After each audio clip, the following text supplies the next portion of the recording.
इस शाम के समय आप में से प्रत्येक का यीशु मसीह के मधुर और मीठे नाम में मैं स्वागत करता हूं। जय मसीह की आप सभी को प्रेमी सलाम। Very good evening to one and all.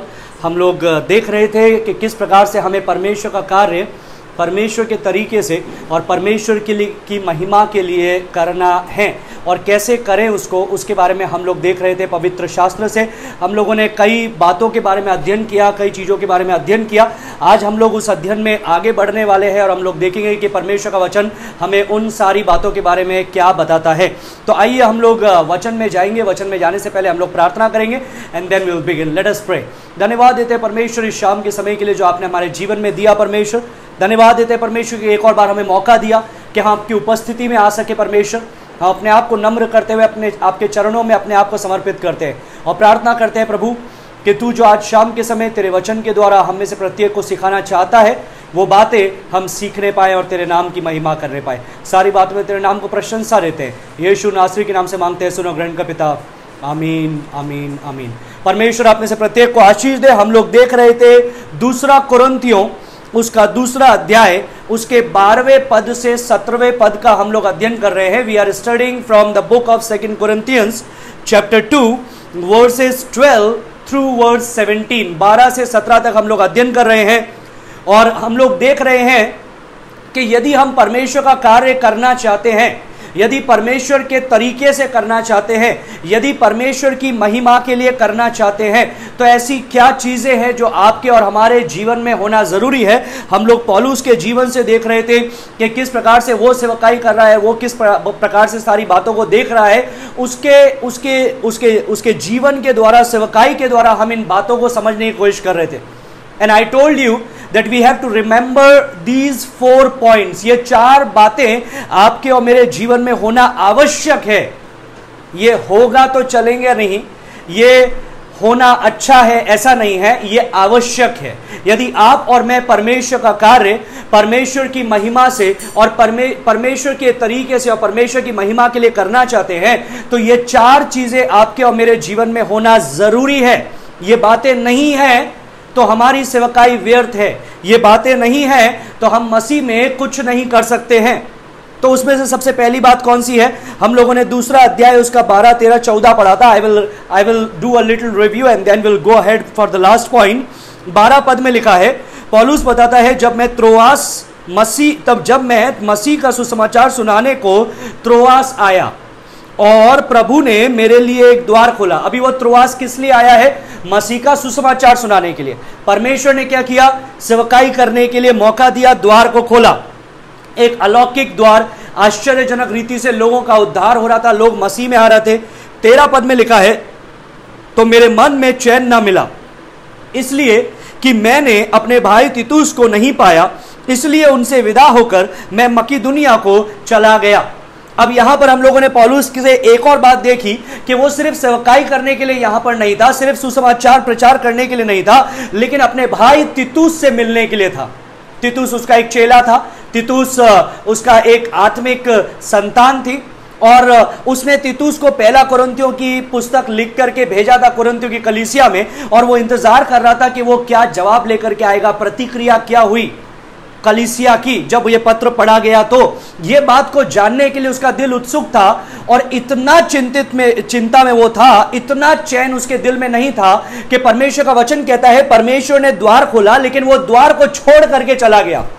तो मेरे प्रियो, इससे सबसे पहली बात हम लोग क्या सीखते हैं? यदि आप और मैं मसीह का कार्य मसीह के तरीके से मसीह की महिमा के लिए करना चाहते हैं तो भी जीवन में परेशानी आएगी, उतार चढ़ाव आएंगे। ऐसी परेशानी आएगी कि हमको लगेगा कि अब हम सेवकाई करने के योग्य नहीं है, हमारे दिल में चैन नहीं मिलेगा, हम अपने बाकी चीजों से इतने भिड़े रहेंगे कि हमको पता नहीं चलेगा अब हमें क्या करना है। लेकिन 14वें पद में हमको सबसे पहला पॉइंट पौलुस यहां पर बताता है। 14वें पद में लिखा है, दूसरा कुरिन्थियों 2:14 में, परंतु परमेश्वर का धन्यवाद हो जो मसीह में सदा हमको जय के उत्सव में लिए फिरता है। So we got the first point, first F, first P. First F क्या है? Focus. First P, position. Focus on your position in Christ. मसीह में अपनी स्थिति पर ध्यान दे। तो मेरे प्रियो, सबसे पहले हम लोगों ने क्या सीखा पौलुस के जीवन से? यदि हम परमेश्वर की सेवकाई करना चाहते हैं, उसके कार्य को करना चाहते हैं जो हमें करना है, तो हमें सबसे पहले करना पड़ेगा मसीह में हम कौन है, हमारी स्थिति क्या है, उस पर ध्यान देना है। फिर 14वें पद में अंतिम में यह भी लिखा है, और अपने ज्ञान की सुगंध हमारे द्वारा हर जगह फैलाता है। तो हमें दूसरा बात क्या करना है, मसीह के अंदर हमें मसीह में मसीह की खुशबू बनना है, being the fragrance of the person of Christ. पहला एफ फोकस, दूसरा एफ फ्रेग्रेंस। पहला पी पोजीशन, दूसरा P person. Fragrance of the person of Christ, मसीह की सुगंध बनना है। मसीह परमेश्वर मसीह के सुगंध से हमारे जीवन के चारों ओर फैलाता है। और दो प्रकार की जातियां हैं, 2:15 दूसरा कोरिन्थियों में लिखा है, कुछ उद्धार पाने वाले हैं, कुछ नाश होने वाले हैं, हम दोनों के लिए एक सुगंध है। 16वें पद में लिखा है, कुछ के लिए मरने के निमित्त मृत्यु की गंध, कुछ के लिए जीवन के निमित्त जीवन की गंध।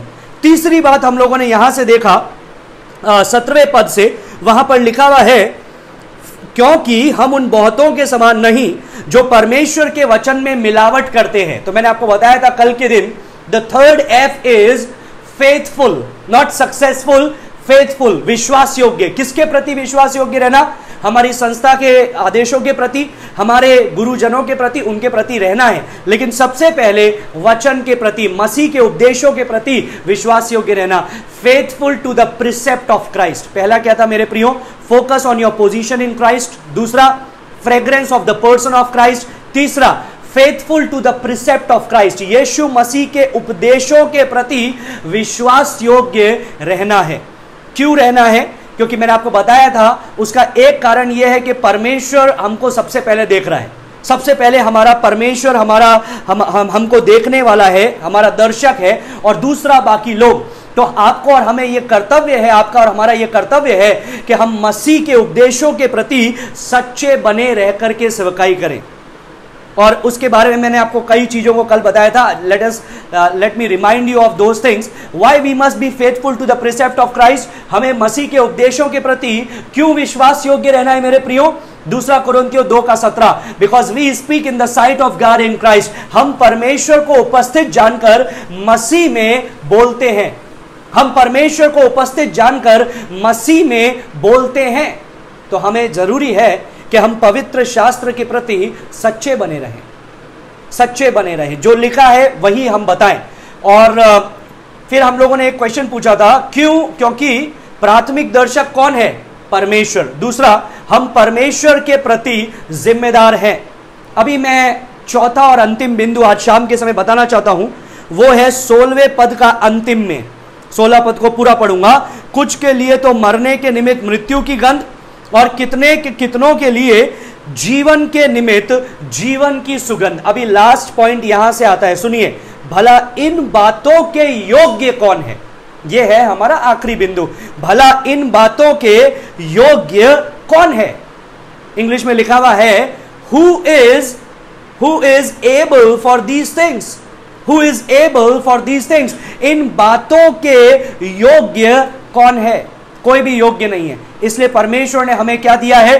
पवित्र आत्मा का सामर्थ्य दिया है। सो अंतिम F, filled with the power of Christ. यीशु मसीह ने बताया, मैं जाऊंगा और मैं तुम्हारे लिए पवित्र आत्मा को भेजूंगा। जब पवित्र आत्मा आएगा तुम सामर्थ्य पाओगे और फिर तुम मेरे गवाह ठहरोगे। सो फर्स्ट एफ क्या था मेरे प्रियो? फिर से let me remind you, focus on your position in Christ. दूसरा F, fragrance of the person of Christ. तीसरा F, faithful to the precept of Christ. अंतिम F, filled with the power of Christ. English में बताया गया है, who is sufficient for these things, और in other words, who can do these things. इन बातों के योग्य कौन है? मतलब सेवकाई के योग्य कौन है? कौन सेवकाई कर सकता है?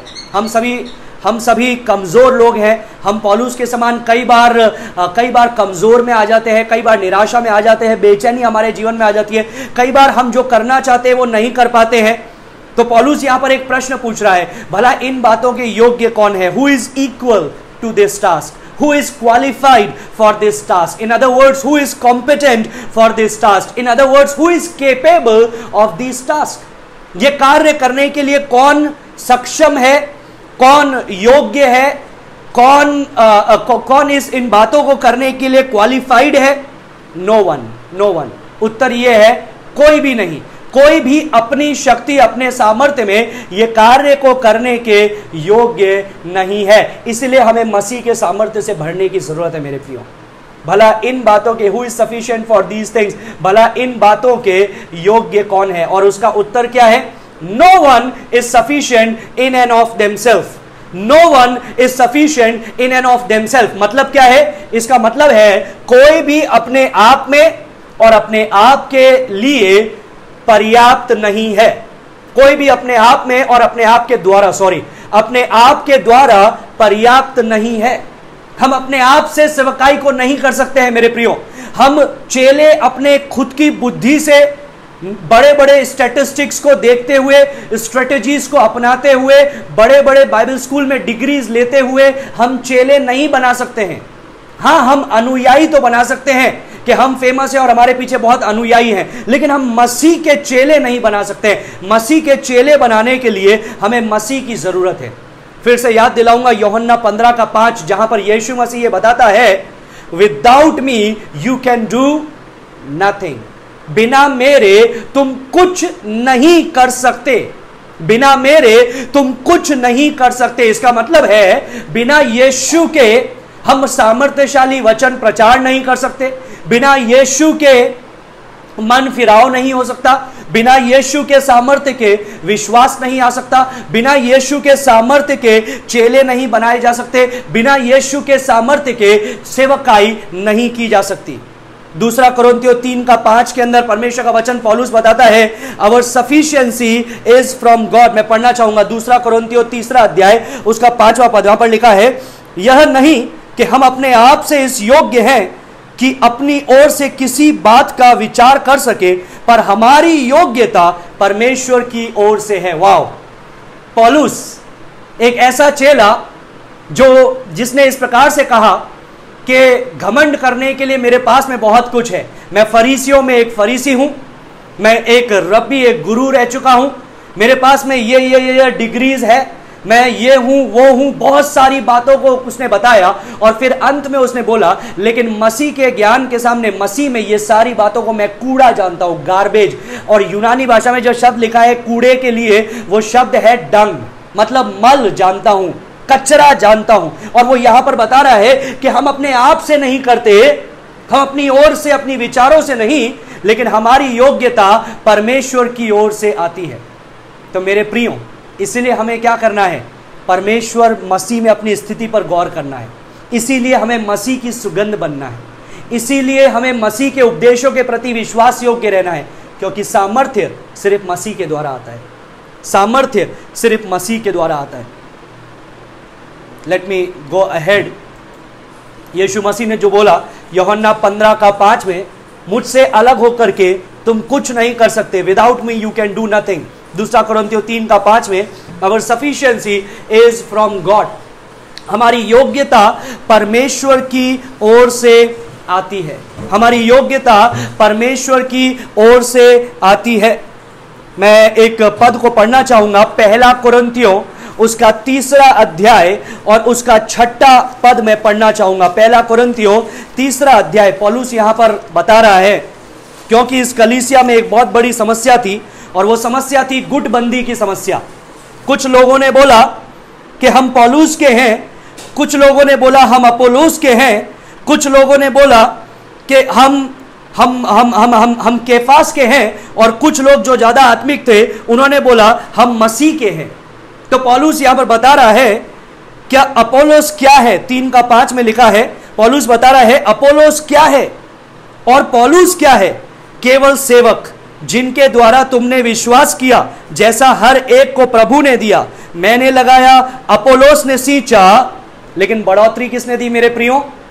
आजकल कई बार क्या होता है, हम लोग सोचते हैं पौलुस ने बोया, अपोलोस ने पानी दिया, लेकिन जो करिज्मेटिक टीवी प्रीचर था उसने बढ़ोतरी को लाया।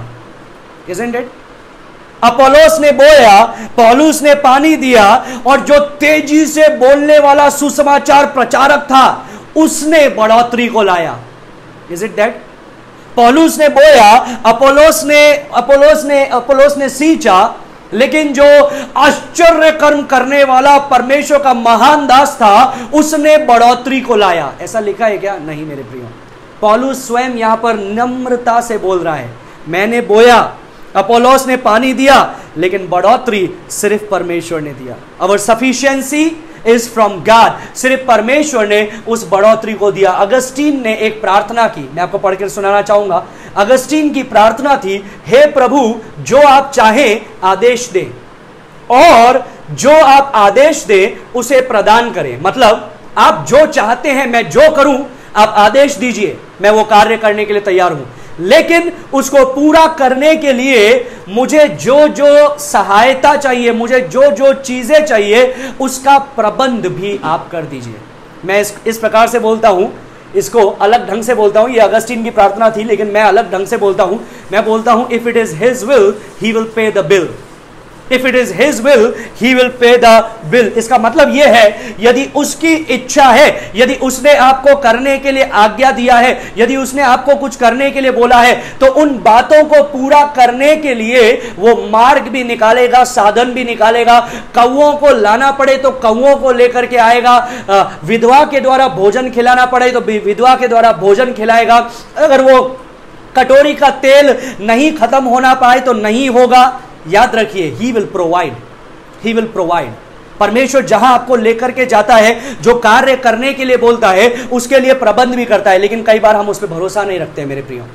अगस्टीन की प्रार्थना थी, O Lord command what you will and grant what you command. तू जो चाहता है मुझे आदेश दे, मैं तेरी इच्छा पूरी करने के लिए तैयार हूं, लेकिन तब जो तू मुझे आदेश देता है उसको पूरा करने के लिए जो जो साधन चाहिए उसका तू प्रबंध भी कर, उसका तू प्रबंध भी कर। वाह, वंडरफुल वर्ड्स, बहुत सुंदर वचन। सो सच्चाई क्या है मेरे प्रियो? सच्चाई ये है, no one is sufficient to give success to the gospel in and of themselves. कोई भी सुसमाचार को सफलता देने के लिए अपने आप में और अपने आप के द्वारा योग्य नहीं है। इसका मतलब क्या है? मैं योग्य नहीं हूं कि मैं अपने आप को सोचूं कि यदि मैं जाकर के प्रचार करूंगा तो इस घर के लोगों का उद्धार होगा ही होगा। पौलुस तक ने बोला, तू विश्वास करेगा तो तेरा घराना उद्धार पाएगा। पतरस तक ने बोला कि यदि तुम विश्वास करोगे, मन फिराओगे तो तुम्हारा उद्धार होगा। तो मेरे प्रियो, इस सच्चाई को गांठ बांध लीजिए कि कोई भी सुसमाचार को सफलता देने के लिए अपने आप में और अपने आप के द्वारा योग्य नहीं है। ऐसा नहीं है कि इस फलाने फलाने प्रचारक को बुलाए तो जरूर आत्माएं बदलेगी। No, God uses people. परमेश्वर लोगों को जरूर इस्तेमाल में लेता है, वो सही बात है, but remember one thing, it is not from our strength, it is from his strength. उसके सामर्थ्य से है, हमारे सामर्थ्य से नहीं। 1 कुरिन्थियों 3:6 में मैंने यही पढ़ा, पौलुस ने लगाया, अपोलोस ने सींचा, लेकिन परमेश्वर ने बढ़ाया। पौलुस ने लगाया, अपोलोस ने सींचा, लेकिन बढ़ाया किसने? परमेश्वर ने उसकी बढ़ोतरी दी। तो अब इससे हम क्या सीखते हैं? आखिरी सबक, man is responsible to plant and water but only God gives the increase. मतलब क्या है मेरे प्रियो? मनुष्य लगाने और सींचने के लिए जिम्मेदार है। आपकी और मेरी जिम्मेदारी बढ़ोतरी के लिए नहीं है। आपकी और मेरी जिम्मेदारी लोगों का मन परिवर्तन करने की नहीं है। आपकी और मेरी जिम्मेदारी है कि हम बोए, हम पानी दें, हम सींचे, लेकिन बढ़ोतरी लाने की जिम्मेदारी सिर्फ परमेश्वर की है। Only God gives the increase. सिर्फ परमेश्वर ही बढ़ोतरी देगा।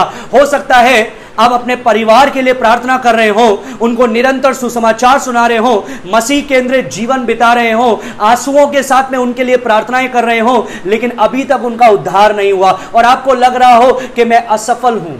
मेरे प्रियो, आपको जो कार्य करने के लिए बुलाया है, हमको जो कार्य करने के लिए बुलाया है, आइए हम विश्वास योग्यता से उन कामों को करें और बाकी काम परमेश्वर के ऊपर छोड़ दें। Only the Lord can do what only he can do. परमेश्वर वही वो करेगा जो सिर्फ वही कर सकता है। और क्या है वो? नया जन्म देना, मन फिराव देना, विश्वास का वरदान देना। ये परमेश्वर की ओर से होता है मेरे प्रियो। ये मनुष्य की विद्या से नहीं, मनुष्य की चतुराई से नहीं। तो हम लोगों ने क्या सीखा? आपका काम है, हमारा काम है लगाना, सींचना। क्या लगाना मेरे प्रियो? परमेश्वर के वचन रूपी बीज को बोना, सींचना, पानी देना। किससे सींचना? आंसुओं के द्वारा, प्रार्थनाओं के द्वारा और वचन के द्वारा सींचना उसको और बढ़ोतरी देने का काम किसका है? परमेश्वर का है। कोई बो रहा है, बीज बोने का काम कर रहा है, कोई पानी देने का काम कर रहा है, लेकिन बढ़ोतरी देने का काम, फल लाने का काम, फल देने का काम किसका है? सिर्फ परमेश्वर का, और सिर्फ परमेश्वर ही कर सकता है। तो मेरे प्रियो, यदि आप और मैं मसीह का कार्य करना चाहते हैं, मसीह के द्वारा करना चाहते हैं, मसीह के तरीके से करना चाहते हैं, मसीह की महिमा के लिए करना चाहते हैं, तो मेरे प्रियो, आपका और मेरा सबसे पहला कार्य क्या है? What is the first thing that you and I need to do?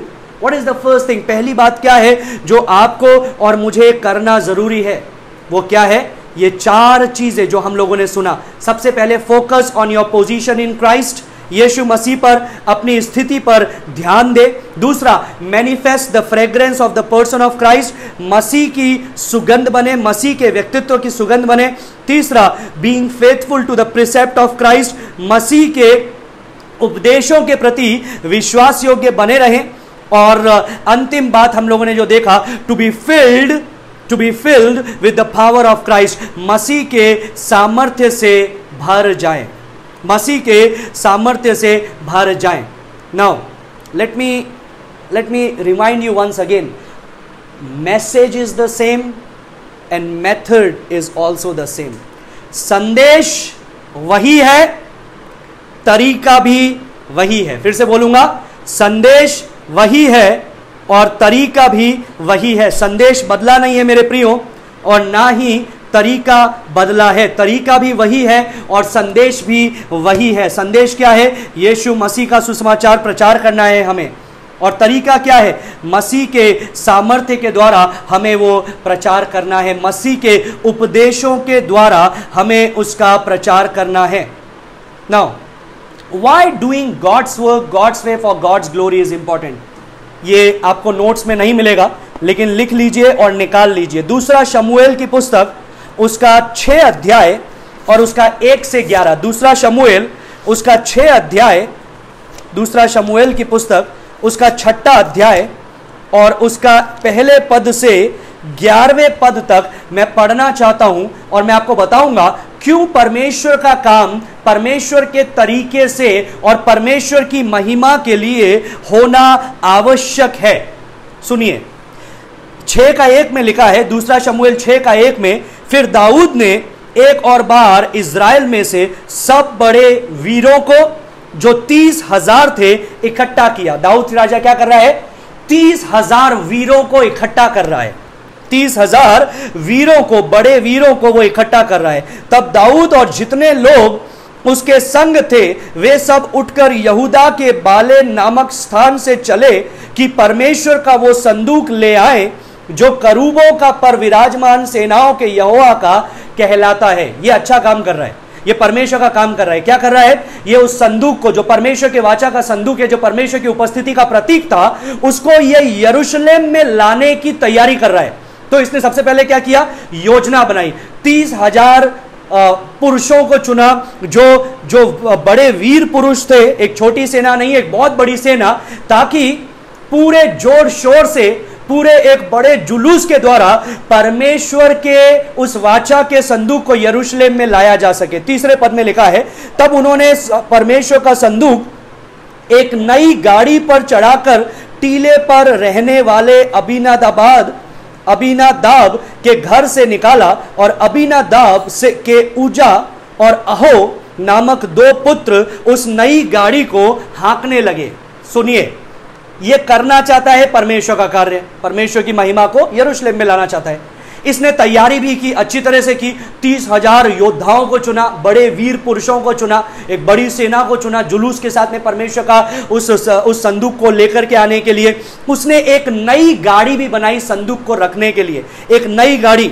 और उस नई गाड़ी को हाँकने के लिए उसने क्या किया? अबीनादाब के उजा और अहो नामक 2 पुत्र को गाड़ी हाँकने के लिए लगा दिया।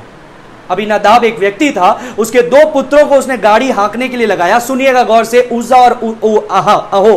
फिर लिखा है 4 पद में, और उन्होंने उसको परमेश्वर के संदूक समेत टीले पर रहने वाले अबीनादाब के घर के से बाहर निकाला और अहो संदूक के आगे आगे चला। अभी अहो क्या कर रहा है? ये संदूक के आगे आगे चल रहा है, संदूक को बैलगाड़ी में रखा हुआ है। 5वें पद में लिखा है, दाऊद और इज़राइल का समस्त घराना यहोवा के आगे सनोवर की लकड़ी के बने हुए सब प्रकार के बाजे और वीणा और सारंगिया और डफ डमरू झांझ बजाते रहे। Now what they are doing? Worshipping the Lord, आराधना कर रहे हैं। ये दाऊद खुद आराधना में लगा हुआ है, वो 30,000 जो लोग हैं वो आराधना कर रहे हैं, और भी याजक लोग भी होंगे और भी बड़ी भीड़ होगी, सब लोग आराधना कर रहे हैं पूरे गाजे बाजे के साथ में, नाच गाने के साथ में, डफ सारंगी लिए हुए, वीणा लिए हुए, डमरू लिए हुए, झांझ लिए हुए, आराधना करते हुए उस संदूक को ला रहे हैं। अच्छा काम कर रहे हैं ना, right? They are doing good work. 6 पद में लिखा है, जब वे नाकोन के खलिहान तक आए तब उजा ने अपना हाथ परमेश्वर के संदूक की ओर बढ़ाकर उसे थाम लिया, क्योंकि बैलों ने ठोकर खाई। अभी क्या हुआ? वो बैल गाड़ी पे संदूक रखा हुआ है, वो बैल गाड़ी चल रही है, बैल चल रहे हैं, और अचानक ठोकर लगने के कारण वो संदूक गिरने पर था। इतने में ऊजा ने क्या किया? जो व्यक्ति उसके आगे चल रहा था, हाँकने का काम कर रहा था बैलों को, ऊजा और अहो, ऊजा ने क्या किया? अपना हाथ बढ़ा करके संदूक को थाम लिया ताकि वो गिरे नहीं। सही काम किया ना, क्यों गिरने देंगे परमेश्वर की उस महिमा को? उसने हाथ बढ़ा करके उसको थाम लिया। लेकिन क्या हुआ? सुनिए 7वें पद में, तब यहोवा का कोप ऊजा पर भड़क उठा, और परमेश्वर ने उसके दोष के कारण उसको वहां ऐसा मारा कि वह वहां परमेश्वर के संदूक के पास मर गया। क्या हुआ? जैसे उसने हाथ लगाया वैसे ही परमेश्वर का प्रकोप भड़का, परमेश्वर ने उसको जहां था वहीं मार डाला। अब क्या हुआ? 8वें पद में लिखा है, तब दाऊद अप्रसन्न हुआ। दाऊद अब गुस्सा हो रहा है, परमेश्वर से गुस्सा हो रहा है। क्या लिखा है 8वें पद में? इसीलिए कि यहोवा उजा पर टूट पड़ा था और उसने उस स्थान का नाम पेरे सुजा रखा। यह नाम आज के दिन तक विद्यमान है। 9वें पद में, और उस दिन दाऊद यहोवा से डरकर कहने लगा, यहोवा का संदूक मेरे यहां कैसे आए? वो डर गया कि ऊजा ने हाथ लगाया, मर गया, अगर यरूशलेम में आएगा और मुझसे कुछ गलती हो गई तो मैं भी मर जाऊंगा। अपनी मृत्यु के डर के मारे उसने क्या किया? 10वें पद में लिखा है, इसलिए दाऊद ने यहोवा के संदूक को अपने यहां दाऊदपुर में पहुंचाना न चाहा, परंतु गतवासी ओबेदेदोम के यहां पहुंचाया। यहोवा का संदूक गतवासी ओबेदेदोम के घर में 3 महीने तक रहा, और यहोवा ने ओबेदेदोम और उसके समस्त घराने को आशीष दी। सुनिए गौर से, अभी पता चलेगा परमेश्वर का कार्य परमेश्वर के तरीके से और परमेश्वर की महिमा के लिए करना क्यों जरूरी है। पहला चीज, वे लोग क्या कर रहे थे? परमेश्वर का कार्य। दाऊद क्या कर रहा था? परमेश्वर का कार्य, अच्छा काम कर रहा था, उसको लेकर के आना चाहता था। वो यरूशलेम में परमेश्वर की उस वाचा के संदूक को लेकर के आना चाहता था। उसने उसके लिए तैयारी भी की। उसने 30,000 योद्धाओं को चुना, वीर पुरुषों को चुना, और के वो पूरे गाजे बाजे के साथ में उसको लाया जाए, और एक नई बैलगाड़ी उसने बनाई, और अच्छी बैलगाड़ी बनाई होगी, सुंदर बैलगाड़ी बनाई होगी, उसका वर्णन नहीं किया है, लेकिन मैं सोचता हूं सोना चांदी और अच्छी एक सुंदर बैलगाड़ी तो जरूर उसने तैयार की होगा, अपना बेस्ट उसने दिया होगा। यदि 30,000 लोगों को उसने चुना है तो बैलगाड़ी पे क्यों उसने खर्चा नहीं किया होगा? बैलगाड़ी पे भी खर्चा किया होगा। और क्या हो रहा है? बैलगाड़ी पे लग करके परमेश्वर की वाचा के संदूक को लेकर के आ रहे हैं, परमेश्वर का काम किया जा रहा है, और वो आराधना कर रहा है, वीणा बजाते हुए, डप बजाते हुए, सारंगिया, डमरू, झांझ बजाते हुए आराधना कर रहे हैं। मतलब परमेश्वर की महिमा के लिए किया जा रहा है। ये दाऊद की महिमा के लिए नहीं, परमेश्वर की महिमा के लिए किया जा रहा है। तो सुनिए, गौर से सुनिए, परमेश्वर का कार्य किया जा रहा है, परमेश्वर की महिमा के लिए किया जा रहा है, तो एक व्यक्ति मर क्यों गया? परमेश्वर का काम हो रहा है, परमेश्वर की महिमा के लिए हो रहा है, तो परमेश्वर ने उजा को क्यों मार डाला? भाई परमेश्वर का तो काम हो रहा है ना, परमेश्वर की महिमा के लिए हो रहा है। और उजा ने तो सही किया कि ये गिर जाएगा तो परमेश्वर की महिमा क्यों गिरने देगा, इसलिए उसने हाथ लगा करके छू लिया। क्या हुआ? वो मर गया। जब परमेश्वर का काम किया जा रहा है, परमेश्वर की महिमा के लिए किया जा रहा है, फिर भी एक व्यक्ति मर जाता है। वाई? दाऊद राजा तो पूरा उत्साहित था परमेश्वर के उस आराधना करने के लिए, उस संदूक को अपने घर पर लेकर के आने के लिए। अब वो इतना डर गया उजा की मृत्यु से कि उसने ओबेद-एदोम के घर पे वाचा के संदूक को रख दिया। What went wrong? गड़बड़ी क्या हुई? व्हाई डिड गॉड किल्ड उजा? उजा क्यों मर गया? उजा को परमेश्वर ने क्यों मार डाला? आइए इसका उत्तर हम परमेश्वर के वचन से जानेंगे। पहला इतिहास उसका 15वां अध्याय उसका 12 से 15। पहला इतिहास उसका 15वां अध्याय उसके 12वें पद से 15वें पद तक। अभी यहां पर क्या हो रहा है? यहां पर सेकंड ट्राई हो रहा है। दूसरी बार दाऊद राजा प्रयास कर रहा है कि ओबेद-एदोम के घर से वाचा के संदूक को यरूशलेम में लाया जाए। क्यों? क्योंकि परमेश्वर ने ओबेद-एदोम के घराने को आशीष दिया। पहले उसने सोचा था कि मैं क्यों अपने घर पे लेकर के जाऊं, अगर मैं अपने यहां पर लेकर के जाऊंगा मैं मर गया तो उजा के समान। अब वो देख रहा है ओबेद-एदोम ने आशीष पाया, तो वो सोच रहा है मैं इसको यरूशलेम में लाता हूं ताकि हमारा यरूशलेम भी आशीष पाए। तो पहला इतिहास में 15 अध्याय में 12 से 15 में this is the second try. सुनिए क्या लिखा है वचन में। उसने तो पुरुषगामियों पहला इतिहास उसका 15वां अध्याय उसका 12 से 15। मैंने पहला राजा निकाल लिया था।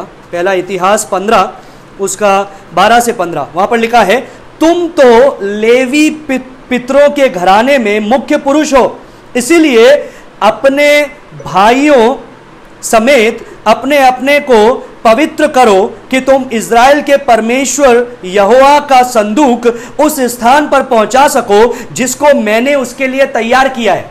अभी वो बोल रहा है कि इस संदूक को तुम लेकर के आओ। किसको बोल रहा है? लेवियों को, याजकों को, लेवियों को। फिर लिखा है 13 पद में, क्योंकि पिछली बार तुमने उसको न उठाया था, इस कारण हमारा परमेश्वर यहोवा हम पर टूट पड़ा, क्योंकि हम उसकी खोज में नियम के अनुसार ना लगे थे। अंडरलाइन कर दीजिए, हम उसकी खोज में नियम के अनुसार ना लगे थे। अंडरलाइन कर दिया उस पद को।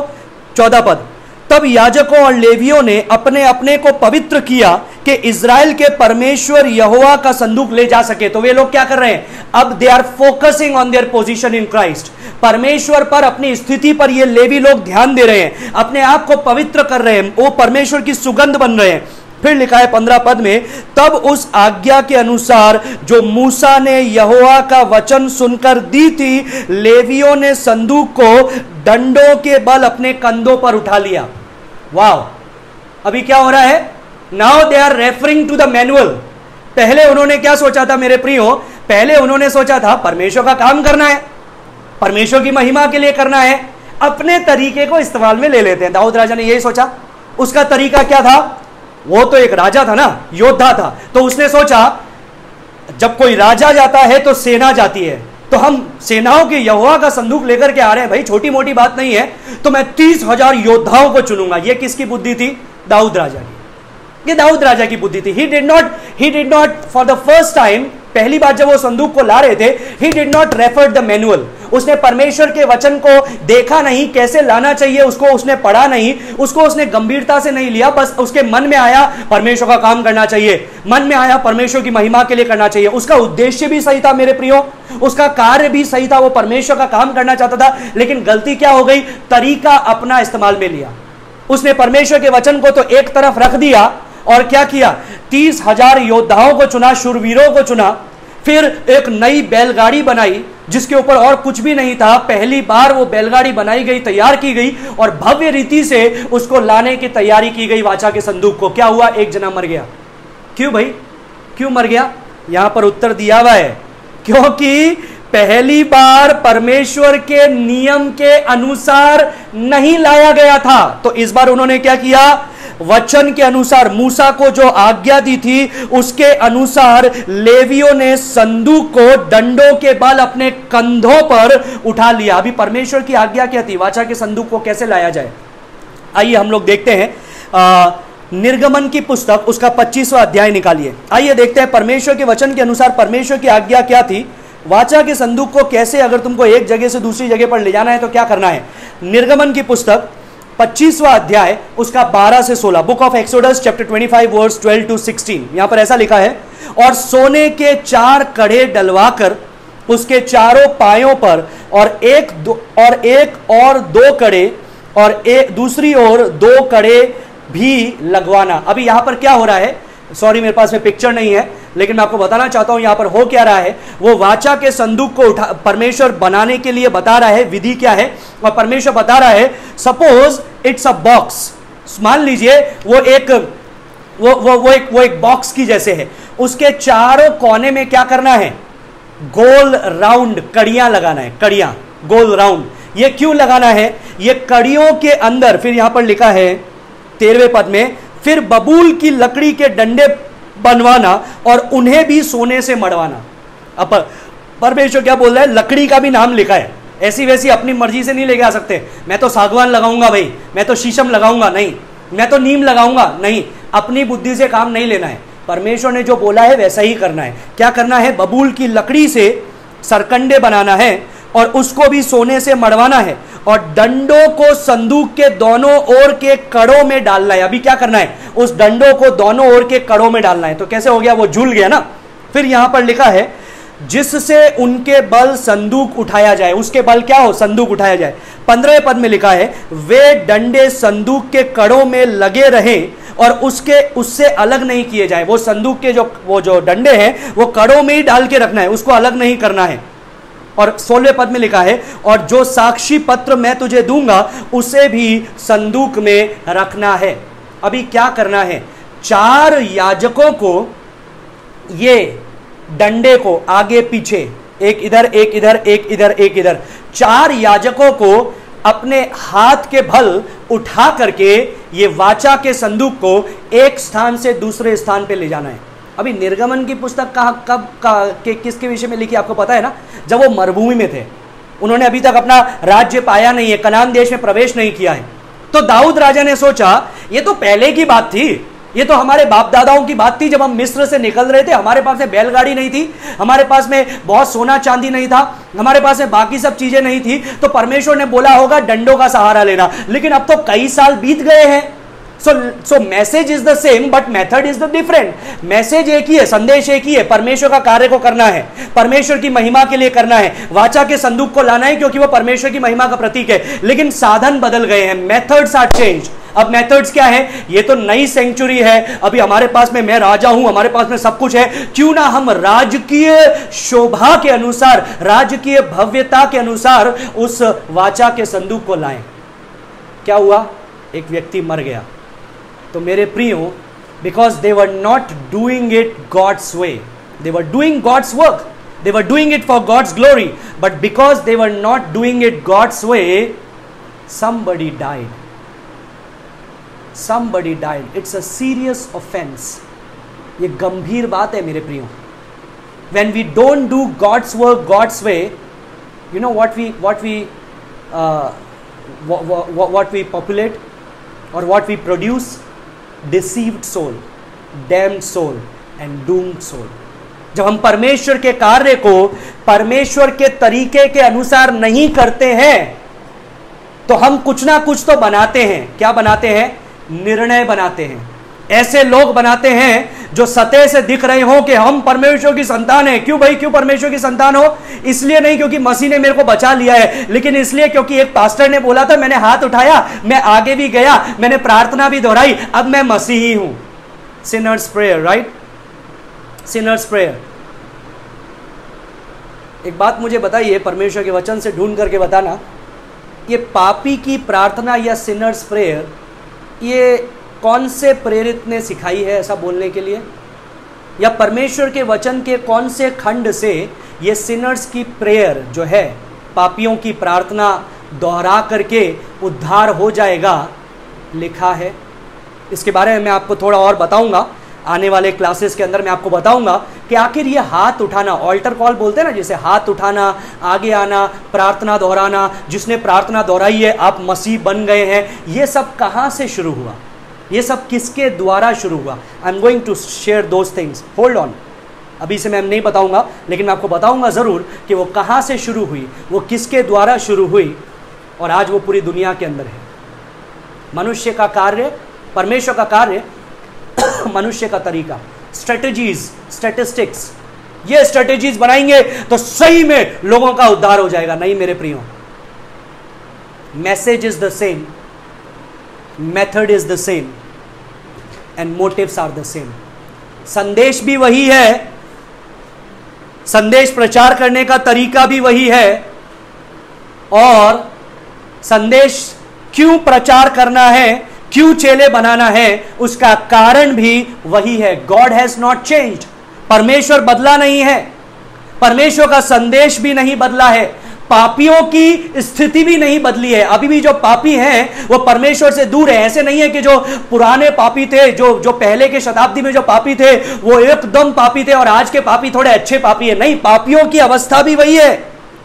मन फिराओ या हृदय परिवर्तन का जो परमेश्वर की योजना है, जो टर्म्स है, जो परमेश्वर की शर्तें हैं कि यदि नया जन्म होना है तो क्या होना जरूरी है, वो भी सेम है। The way of salvation is also not changed, उद्धार का तरीका भी बदला नहीं है। The message for the salvation has not change, उद्धार के लिए जो संदेश है वो भी बदला नहीं है। आकाश के नीचे पृथ्वी के ऊपर एक ही नाम दिया गया है जिसके द्वारा उद्धार है, मुक्ति है, और वो है यीशु का नाम। And the condition of the conversion has not change, उद्धार पाने के लिए जो शर्तें हैं वो भी बदली है। And let me, I am submitting to you, मैं आपको अपने आप को समर्पित करते हैं बताऊंगा, the means are also not changed. जो साधन है, जिस तरह से परमेश्वर का कार्य किया जाना चाहिए वो भी नहीं बदले हैं। हम लोगों ने क्या किया, आसान तरीका बना दिया, नए नए स्ट्रेटेजीज बना दिए कि ये सेल्वेशन का मतलब ABC, एक्सेप्ट जीसस, हाँ एक्सेप्ट कर लिया, accept that you are a sinner, हाँ मैंने एक्सेप्ट कर लिया, मैं पापी हूं। AB, believe in Lord Jesus Christ, हाँ मैं यीशु मसीह विश्वास करता हूं। C, confess with your mouth, हाँ मैं मुंह से अंगीकार करता हूं। ठीक है भैया, आप आज से मसीह हैं। No, Jesus said it is not difficult but it is impossible. यीशु ने यह नहीं बोला कि उद्धार होना, मन परिवर्तन होना, नए जन्म को प्राप्त करना यह आसान है या मुश्किल है। यीशु मसीह ने बोला यह असंभव है जब तक परमेश्वर अपना कार्य ना करे। तो यदि परमेश्वर को कार्य करना है तो हम क्या, किस बिना पर हम परमेश्वर से बोले परमेश्वर तेरा संदेश तो वही है लेकिन मेरे तरीके बदल गए हैं, क्योंकि ये तो पहले शताब्दी का था संदेश अब तक वही है, लेकिन यहां पर जो तरीके हैं वो 1st सेंचुरी के थे, अभी तो 21st सेंचुरी है, तो बदल चुके हैं। डोंट बी डेविड, दाऊद के समान ना बने, नहीं तो ऊजा पे ऊजा का जन्म होता रहेगा, मरते रहेंगे लोग, जिनको लगेगा कि हाँ हम सकड़े मार्ग पर हैं लेकिन अभी तक चौड़े मार्ग पर हैं वे लोग। So my dear friends, my dear brothers and sisters, प्रेरितों के काम में 4 तरीके दिए गए हैं कि किस प्रकार से हमको परमेश्वर का कार्य को करना है। God's way, what is God's way? सबसे पहले you and I living Jesus centered life, आप और मैं मसीह केंद्रित जीवन बिताएं। दूसरा, praying persistently, fervently, passionately for the lost sinner, पूरे दृढ़ता के साथ में, निरंतर पूरे भावुकता के साथ में खोए हुए लोगों के लिए प्रार्थना करें। तीसरा चीज क्या है? presenting Christ centered message, not healing centred, heaven centred, need centred, but Christ centred, मसीह केंद्रित सुसमाचार प्रचार करें। स्वर्ग केंद्रित, योजना केंद्रित, चंगाई केंद्रित नहीं, मसीह केंद्रित। और अंतिम चीज क्या है? What is the 4th thing? अंतिम बात क्या है? By you and I sacrificing, willingly sacrificing our self for the service of the Lord. परमेश्वर के कार्य के लिए आप और मैं पूरे स्वेच्छित रीति से अपने आप को बलिदान करना। इसलिए सेवकाई नहीं करना क्योंकि किसी ने बोला है आप सेवकाई कीजिए, किसी ने हमको मंथली पेमेंट दिया है। कई लोग मुझसे पूछते हैं आपको बहुत मिलता होगा सेवकाई करने के लिए, है ना, बहुत पैसा आता होगा। मैं आपको बताना चाहता हूँ, हाँ परमेश्वर ज़रूरतों को पूरा करता है, स्वर्ग के झरोखे खोल करके ज़रूरतों को पूरा करता है, लेकिन ऐसा नहीं है कि कोई दे रहा है इसलिए हम सेवकाई में हैं। हम सेवकाई में हैं क्योंकि स्वैच्छिक रीति से हम अपने आप को बलिदान करते हैं। And this is not only for me और for the full time pastors, this is for every single full time believer. Full time हर एक विश्वासी के लिए। ये फुल टाइम और पार्ट टाइम क्या होता है मुझे समझ में नहीं आता है, but everyone is called to be a disciple maker। हर किसी को बुलाया गया है चेले बनाने के लिए। यदि हम नहीं बनाते हैं so we are failing to do God's work। हम परमेश्वर के कार्य को करने में असफल हो रहे हैं, परमेश्वर के तरीके से करने में असफल हो रहे हैं और परमेश्वर की महिमा के लिए करने में असफल हो रहे हैं। So let us put ourselves for these things। Tomorrow will be one more day and Saturday will be on zoom. शनिवार को जूम पर होने वाला है क्लासेस, आप ज़रूर भाग लीजिए और जो आपके प्रश्न है लिख लीजिएगा। और जो एड लेसी सर है जिन्होंने ये सब्जेक्ट बनाया है वो आएंगे हमारे साथ में, जुड़ेंगे जूम के द्वारा और वो प्रश्नों के उत्तर हमको देंगे। परमेश्वर आपने से प्रत्येक को आशीष दे। Late us pray. धन्यवाद देते हैं परमेश्वर इस शाम के समय के लिए जो आपने में दिया। तेरे वचन से जो बातों को हम लोगों ने सीखा उन बातों के लिए तेरा धन्यवाद देते हैं। सारी बातों में तेरे नाम को महिमा देते हैं। यीशु नासरी के नाम से मांगते हैं, सुनो ग्रहण का पिता। आमीन आमीन आमीन। परमेश्वर आपको आशीष दे। Thank you very much.